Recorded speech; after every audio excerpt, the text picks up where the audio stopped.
Alors, vous allez nous expliquer pourquoi les entreprises devraient s'intéresser à ce sujet et comment s'y prennent-elles. Et puis surtout, vous, comment à la SNCF, vous vous êtes intéressé à cette problématique? Alors, à la SNCF, avant d'entrer dans le plan d'action, j'aimerais revenir aux origines de cette prise de conscience. Celle-ci remonte à 3 ans. Il y a 3 ans, le groupe SNCF s'est restructuré. De 3 EPIC, on est passé à 5 SA. Et à partir de là, s'est posé une question autour de la stratégie en fait, de ce nouveau groupe SNCF. Et nous avons pressenti que les sujets d'intégration autour de l'environnement, du sociétal, serait un élément fort de nos stratégies. Et le numérique responsable est apparu comme un élément qui venait bien s'intégrer dans les 4 piliers qui ont été retenus, à savoir le numérique, le territorial, le sociétal et l'environnement. Et donc à partir de là, on a effectivement pensé que le numérique responsable était une action à mener au sein de notre stratégie de groupe. Alors pourquoi le numérique responsable? On voit aujourd'hui que le numérique responsable, il est emporté à la fois par les sujets environnementaux, des sujets économiques, des sujets de législation, d'image et de concurrence. Si on prend le sujet relatif à la loi, on voit qu'en matière de loi, il y a beaucoup de lois qui ont été prises ou d'orientations qui ont été prises par l'État au cours de ces dernières années, et la dernière est la loi Rennes, qui amène effectivement à prendre en compte la dimension du numérique responsable. Bien évidemment, pour l'instant, on n'est pas sur des systèmes coercitifs, on est sur des systèmes incitatifs. Et pour faire bouger un groupe comme la SNCF, bien évidemment, il faut s'y prendre assez tôt, d'où la nécessité d'intégrer très rapidement le numérique responsable dans nos approches. Alors c'est aussi l'environnement économique qui nous pousse à intégrer le numérique responsable. Et on voit que chaque année, il y a une étude qui est faite par le World Economic Forum et qui montre que la dimension environnementale est une dimension qui est la plus prégnante auprès des entreprises, et plus on va dans le temps, plus cette dimension est forte. Autre élément qui nous a amené à nous intéresser au numérique responsable, c'est qu'on a besoin dans le numérique de renouveler les talents. Et pour renouveler ces talents, on s'aperçoit qu'il y a des attentes en fait des étudiants qui portent sur un monde meilleur, sur cette dimension du développement durable qui est fort, et donc c'est une occasion, à travers le numérique responsable, d'attirer de nouveaux talents dans un monde qui est très concurrentiel. De ce fait, le numérique aujourd'hui est au cœur des stratégies de la SNCF à 3 niveaux.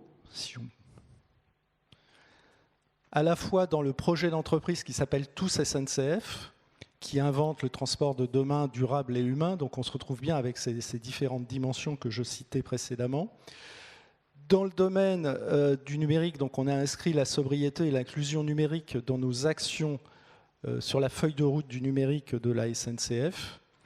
Et par ailleurs, le numérique responsable a été intégré depuis 2021 dans la stratégie RSE du groupe SNCF, qui est dotée d'une politique RSE, d'une direction RSE, afin effectivement d'atteindre la neutralité carbone. Alors, comment tout cela se traduit concrètement? C'est ce que nous allons voir avec Sophie Sabos. Sophie, c'est la directrice du numérique responsable ISNCF. Elle n'a pas pu être avec nous ce matin. Du coup, je suis allée la voir et nous avons enregistré une vidéo afin qu'elle nous explique concrètement ce que fait le groupe SNCF. Bonjour Sophie. Bonjour Laetitia. Alors Sophie, vous avez été au début de cette aventure du numérique responsable. Est-ce que vous pouvez nous expliquer quelles ont été vos premières actions ? Alors, la première action qui a été réalisée, c'était vraiment essayer de se doter d'une stratégie globale sur ces sujets numériques responsables. Quand je suis arrivée il y a 3 ans, j'ai eu la chance de pouvoir m'appuyer sur un des rapports du Shift Project qui venait de publier une grande enquête et un dossier sur la sobriété en entreprise en proposant un framework en 6 briques, qui sont des briques finalement assez classiques dans le monde de l'IT, une partie plus orientée stratégie, gouvernance, sensibilisation, achat, mesure, et puis cœur du SI, comment créer un SI durable. Donc on s'est appuyé sur ce framework pour créer une stratégie qui peuple un peu toutes ces grandes dimensions du numérique responsable. Du coup, selon vous, par quoi est-ce qu'il faut commencer ? Il y avait pas mal de choses, mais je pense que vous allez dire que je prêche un peu pour ma paroisse, mais c'est déjà se doter de ressources qui font uniquement du numérique responsable. Donc cette partie gouvernance, avoir des gens sur lesquels on peut s'appuyer et qui vont essayer de dresser cette stratégie. Ensuite, et Jacques a dû vous en parler un peu plus tôt, c'est cette partie légitimité. Comment on fait pour asseoir une légitimité sur un sujet qui est un peu nouveau. Et on a eu la chance, et on y a travaillé aussi, d'inscrire le numérique responsable dans différentes strates de la stratégie de l'entreprise. D'abord dans un programme qui s'appelle Tous SNCF, qui est le programme de changement culturel du groupe, où on était vraiment à l'intersection des grandes lignes de force de ce programme, à savoir le digital, le social, le territoire, et puis toute la partie environnementale, bien sûr. Donc on se retrouvait, nous, vraiment au milieu de tout ça, le numérique responsable. Ensuite, dans la feuille de route du numérique, on a inscrit aussi ce sujet. Et puis, on a eu l'opportunité aussi d'être inscrit dans la stratégie RSE. Donc on a réussi à regrouper un peu tout ça.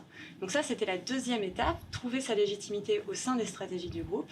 Et pour finir, il y a eu la mesure. Cet exercice de mesure, un exercice que je dirais pas forcément obligé, mais qui nous a semblé important pour savoir d'où on partait. Et là, le hic, c'est que les retours sur les bilans carbone sont assez disparates entre approximation, difficulté à appréhender le périmètre. Quelle est finalement la véritable valeur de cet exercice ? Alors, effectivement, il a ses limites. Il a ses limites, mais il nous a permis déjà de nous interroger sur qu'est-ce que le numérique dans le groupe SNCF et d'aller chercher les différentes briques, que ce soit matériel, réseau, puisqu'on a une grande partie aussi sur les réseaux télécoms, infrastructures télécoms en propre, et puis la partie hébergement et partenaires. Donc ça nous a permis déjà de dresser un tableau complet de ce qu'on appelait le numérique chez nous. Et puis ensuite de savoir qui consommait le plus, puisqu'on a décidé de faire ce bilan. Alors il y a différents scopes, on l'a pris en scope élargi, qu'on appelle le scope 3, avec nos partenaires, et de regarder un peu où on allait mettre le curseur et sur quoi on allait s'intéresser dans les années à venir. Donc ça nous donne des thématiques, des grands axes sur lesquels travailler. Ensuite, c'est pas suffisant. On a certes un bilan global, ensuite il faut des objectifs, et ça, on n'a pas encore fixé des objectifs par thématique. Pour l'instant, on a 5 grands KPI qu'on veut suivre, des mesures autour de la sensibilisation de nos collaborateurs, qui soient collaborateurs du groupe ou collaborateurs IT, sur la gestion de notre matériel, qui pollue énormément, comme vous le savez, sur ces sujets numériques responsables. Les équipements, c'est pour nous environ 50% de nos émissions CO2, et une partie autour de l'éco-conception. L'éco-conception de nos projets IT, comment on inclut directement nos bonnes pratiques à l'intérieur de ces projets, qui peuvent être aussi des projets assez dimensionnants pour le groupe. L'un de vos KPI est autour de la sensibilisation. Alors comment est-ce qu'on fait pour sensibiliser un groupe de 150 000 collaborateurs ? Alors déjà, on les écoute, on essaye de savoir ce dont ils ont besoin et quelles sont les interrogations. Ensuite, on essaye aussi de trouver ce qui compte véritablement et quels sont les éco-gestes qui ont un impact. Donc ce qu'on a fait, c'est qu'on a créé un package d'informations avec un guide du numérique responsable qui est étayé par des grandes études du marché, notamment grâce à l'ADEME. On a fait des 10 bonnes pratiques, quelque chose de plus facile à assimiler au quotidien. On leur propose des alternatives aussi sur la partie matérielle avec le fameux Fairphone qui devrait rentrer dans notre catalogue en début d'année 2023, donc on en est très content. Et puis on leur a proposé aussi une application qui réunit un petit peu toutes ces bonnes pratiques et surtout leur propose des mesures. Vous voulez que je vous montre ? Oui. Alors, l'application, elle s'appelle Mon e-Carbone et elle a pour objectif de donner les bonnes pratiques, des indicateurs sur des indicateurs à l'utilisateur. Donc quand on arrive sur l'application, la première fois, on remplit son profil. Donc d'abord la partie matérielle, quels sont les équipements qui vous ont été fournis par votre entreprise. Pour nous, collaborateurs de bureau, ordinateur portable, téléphone, écran, vous rentrez ce que vous avez, mais également la quantité et la typologie. Ensuite, vous passez aux accessoires. On a voulu ajouter les accessoires, non pas que ça ait un énorme impact environnemental, mais surtout parce qu'on a vu que les accessoires IT étaient considérés comme des consommables. Et on veut montrer aux collaborateurs aussi que non, ce n'est pas des consommables comme les autres. Parfois, il y a des puces électroniques derrière et qu'il faut faire aussi attention. Ensuite, vous avez les impressions papier. Les impressions papier, est-ce que vous utilisez une imprimante individuelle ou les copieurs, et puis une estimation de vos impressions régulières. Et puis, ce qui est un peu différenciant par rapport aux autres applications, c'est cette partie où vous vous connectez à votre environnement OneDrive et Outlook. Donc, à partir de ce moment-là, vous êtes vraiment dans votre boîte mail et aussi sur votre OneDrive. Vous avez votre profil qui apparaît. Donc et là, alors vous êtes une solaire fleur de lune. Exactement, je suis une solaire fleur de lune. Et si jamais on est mauvais en bilan carbone, on est quoi? Alors vous commencez à un niveau où vous êtes une petite graine. Vous êtes une petite graine, il y a 25 niveaux différents dans l'application et vous avez la possibilité d'évoluer. Donc pour évoluer, plusieurs possibilités. Soit vous supprimez 50 mails, soit vous supprimez 25 documents ou alors vous allez récupérer un bonus matériel en rendant votre matériel d'entreprise que vous n'utilisez plus à l'une de nos deux alternatives, la grande collecte dont je vous ai parlé, et puis la boutique éco.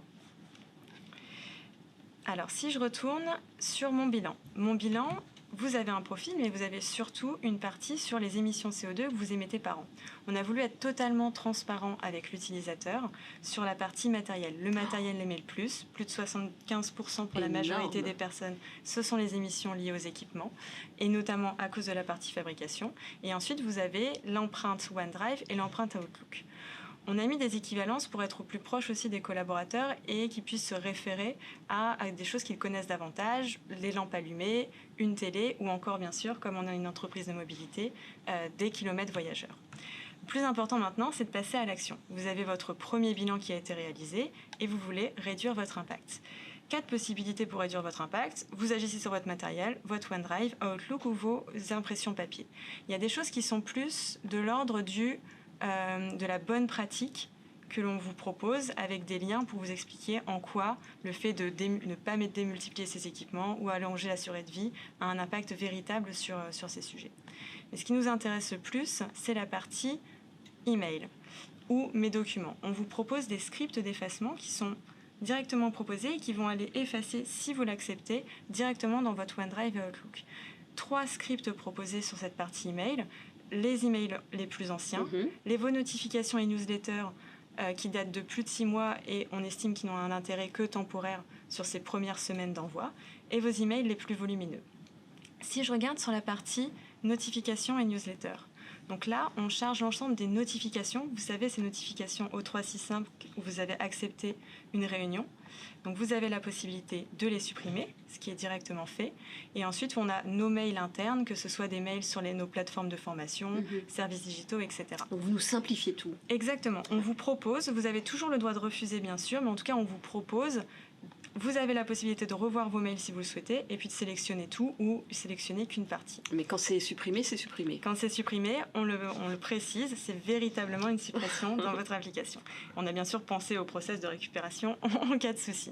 Sur la partie mes emails les plus volumineux, on essaye toujours de capter un peu quelle est l'appréhension ou les problèmes que peuvent rencontrer les utilisateurs quand ils vont utiliser ces scripts. Donc d'abord, la première question, c'est qu'est-ce qu'on appelle un email volumineux? On positionne le curseur et petit à petit, on viendra l'abaisser quand on voudra nettoyer davantage.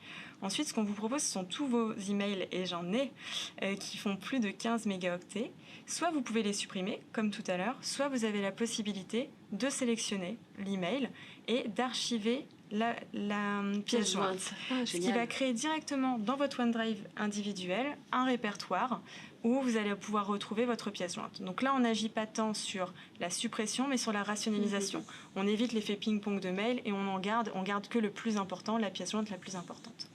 Et pour finir, ce qui nous semblait important, c'était donner aussi une visibilité aux collaborateurs sur ce qu'il a réalisé dans l'application ou non, puisqu'on arrive à actualiser aussi les données hors application, de lui montrer où il se positionnait par rapport à son équipe et par rapport à la moyenne SNCF. Donc là, on a une proposition et ensuite tous les gains qui sont réalisés dans l'application, le nombre de mails supprimés, le nombre de documents et le matériel rendu avec les émissions évitées aussi. Et bien sûr, ces fameuses équivalences. Voilà pour l'application. On va la lancer très prochainement sur l'ensemble du groupe. On va faire donc les 150 000 collaborateurs vont avoir... L'objectif, c'est clairement les 150 000 collaborateurs, effectivement. Et c'est pour ça qu'on a choisi une interface mobile, parce qu'on sait que le device, le terminal qui est le plus utilisé en entreprise, dans notre entreprise en tout cas, c'est le portable. C'est le téléphone. Donc c'est accessible en web, mais aussi sur le téléphone pour permettre à tous de contribuer. C'est génial. Est-ce que vous considérez que cet outil est la clé du succès de votre organisation? Alors ça fait partie des clés. Effectivement, c'est intéressant parce que ça nous permet de parler à l'ensemble des collaborateurs. Par contre, on sait que si on veut s'intéresser au plus gros de l'impact, il va falloir reporter notre attention aussi sur les collaborateurs du numérique, les collaborateurs qui créent notre SI. On a eu un projet un peu emblématique et je pense que ça c'est indispensable pour toutes les entreprises d'avoir un projet qui est un peu un projet phare et qui permet de démontrer aux plus sceptiques que faire ces projets, ça peut aussi amener des économies, de la simplicité. Et donc nous, notre projet, ça s'appelle La Grande Collecte. C'est un projet où on a récupéré massivement du matériel suite à la migration vers Windows 10 et on a 50 000 terminaux qui sont partis dans des filières de seconde vie. Ces terminaux ont été rachetés, ont alimenté une cagnotte qui a été redistribuée à des associations. Donc finalement, ça a été plutôt neutre comme opération, ce qui a démontré qu'on pouvait aussi créer de la valeur, générer de la valeur avec ces déchets, et ça nous a permis d'ouvrir un certain nombre de portes. Donc je pense que trouver un projet un peu phare, un peu emblématique, quick win, pour pouvoir démarrer et ensuite enclencher d'autres choses est aussi indispensable. Et ça, donc Sophie, c'est finalement les conseils que vous donnez, avoir des solutions pour tous et puis un projet emblématique qui nourrit les 3 piliers du développement durable, c'est-à-dire l'économie, le sociétal et l'environnement. Exactement, je pense que c'est indispensable d'avoir à minima cela et ensuite d'aller construire avec les équipes IT d'autres projets. Il est très important de continuer sa formation, de toujours se former, d'aller favoriser aussi les rencontres comme on fait aujourd'hui, parce que c'est un secteur qui bouge énormément. La loi change, il y a eu la loi Rennes qui a été promulguée il n'y a pas très longtemps, on attend les décrets d'application, on sait qu'il va y avoir des référentiels d'éco-conception qui vont arriver et qui vont nous contraindre davantage, donc rester informés, et puis si on veut aussi travailler avec nos partenaires, compte tenu aussi de ce qu'ils représentent en tant que stature, posture. On est vraiment sur des géants du numérique avec nos partenaires Oracle, Amazon, Microsoft et j'en oublie beaucoup. Il faut qu'on s'allie aussi et qu'on partage aussi toutes nos informations sur ces sujets. C'est ensemble qu'on va arriver à faire quelque chose. Exactement, il n'y a que comme ça. Et en partageant, notre objectif, par exemple, pour l'application, c'est aussi de l'ouvrir au plus grand nombre et de la proposer à d'autres entreprises, si on le peut, qui rencontrent ces mêmes interrogations. La tâche paraît énorme, mais donc chacun peut quand même avancer avec les outils que vous mettez en place. Exactement, et la tâche paraît énorme, mais on peut vraiment capitaliser aussi sur une dynamique d'entreprise. Les gens ont envie de participer, ont envie de recréer aussi un autre SI, une autre façon de voir le numérique, et donc elle est énorme, mais je pense qu'on peut quand même y arriver. Une dernière question, Sophie, quand même. Est-ce qu'aujourd'hui, tous les grands groupes ont des directeurs ou des directrices du numérique responsable ?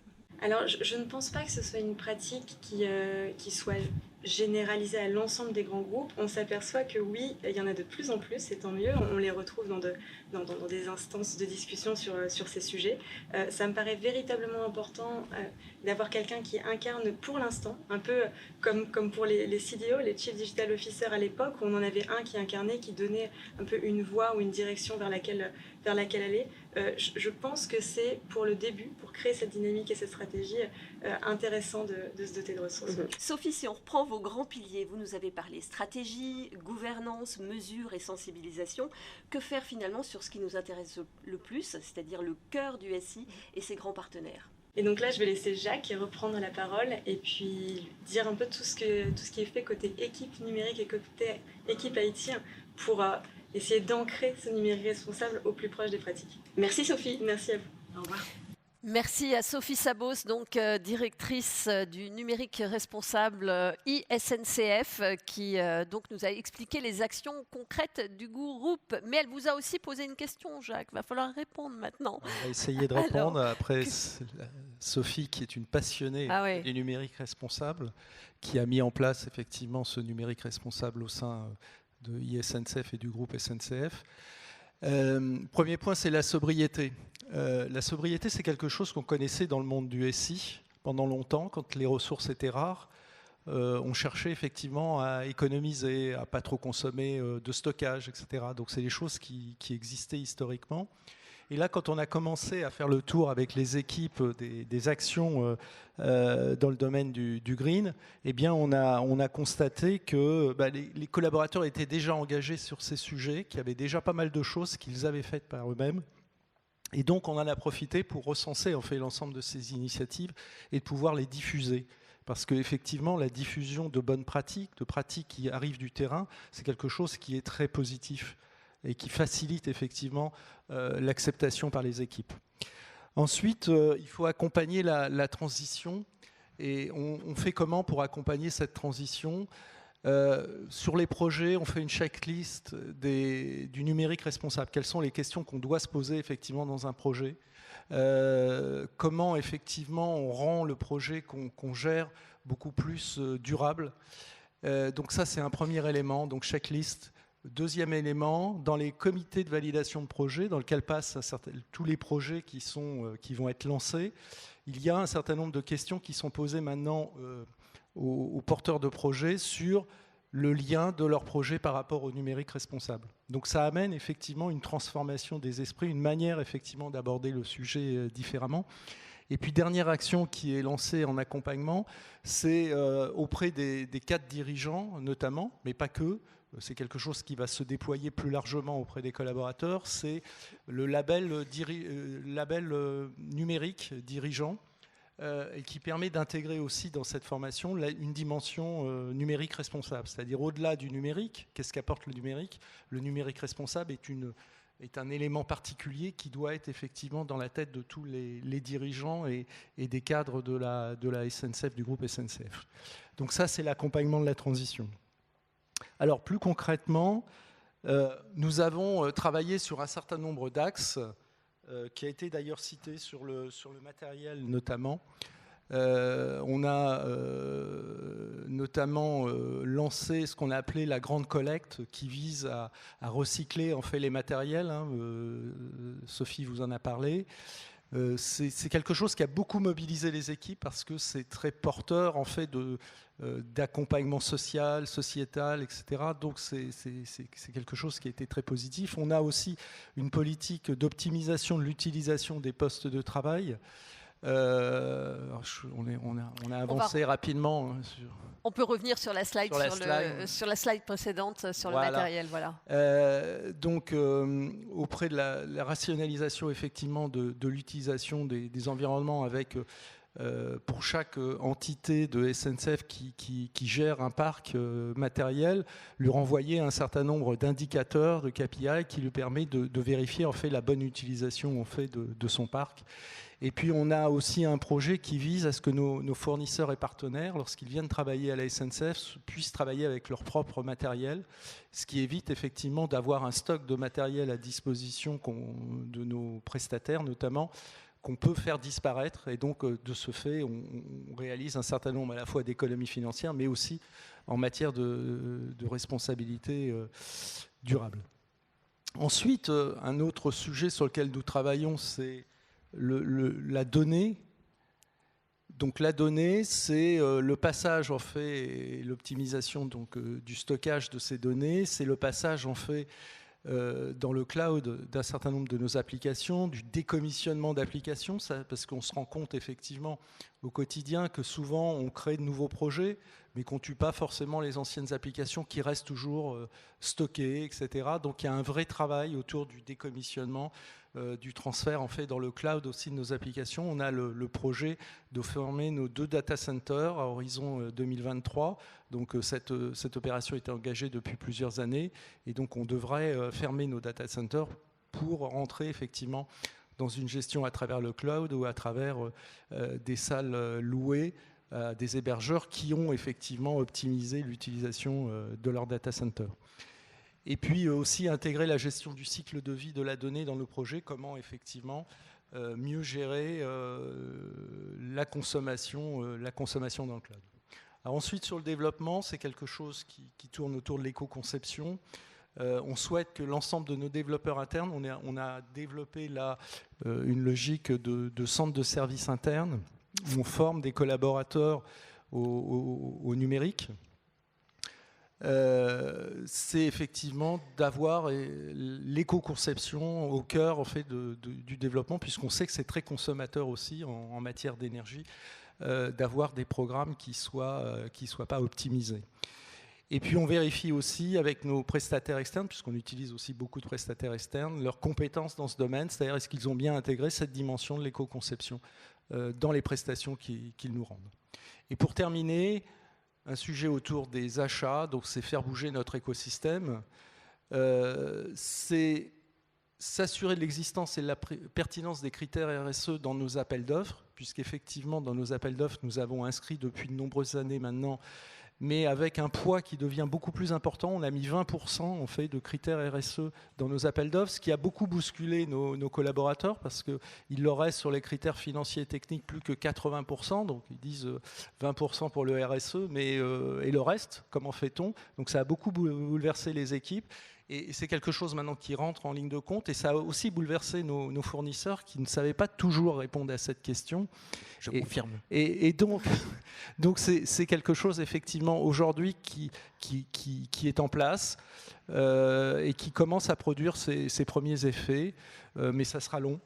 Voilà, donc ce que l'on peut dire, c'est pas révolutionnaire ce que l'on fait. Simplement, c'est des choses sur lesquelles on s'engage très profondément dans le temps. Je crois que ce qui est important, c'est aussi dans le temps, autour d'actions qui soient aussi perceptibles par les collaborateurs et par nos prestataires. Et je me retourne vers Aura, qui effectivement est un de nos prestataires et sur lequel effectivement cette question est posée. Alors, la parole est à vous, David Miala. Comment est-ce qu'on s'assure chez Oracle que l'on mette en place les bonnes pratiques pour limiter l'empreinte environnementale ? Ça va pas être facile de venir sur tout ce que Jacques et Sophie viennent de dire, parce que finalement, ils ont été très disserts sur le sujet, et je pense que vous êtes bien avancés, et notamment l'application que vous avez démontrée, est très intéressante. Vous devriez pratiquement la commercialiser. Je pense qu'elle intéresserait beaucoup de sociétés. Oui, c'est vrai, c'est une bonne idée. La question que je me posais, c'est est-ce qu'elle est hébergée sur notre plateforme? Non, je voulais juste savoir, c'est une plaisanterie. En l'occurrence, sur la partie achat que vous mentionniez juste précédemment, les 20% donc, sur les appels d'offres, je vous confirme qu'on a répondu à un appel d'offres il n'y a pas si longtemps à la SNCF. Et effectivement, c'était important, c'était une part importante dans la réponse, quoi. Il fallait faire très attention. Donc, pour paraphraser Jacques et Sophie, on fait également très attention à optimiser en fait, la consommation des services. Donc, on essaie de ne pas provisionner ou d'installer tous les services si on ne les utilise pas. Donc, on demande à nos utilisateurs donc d'utiliser simplement ce qu'ils doivent utiliser et pas plus. Ce que vous veniez de dire aussi juste avant sur la sobriété, ça reste classique, on va le raconter, on va le répéter à l'envi, mais finalement c'est ce qu'on promeut également, la sobriété. Donc c'est une espèce d'acculturation des utilisateurs qu'il faut prendre en compte. Et l'aspect FinOps pour effectivement optimiser toute la chaîne. Donc voilà. Merci beaucoup, merci à tous les deux.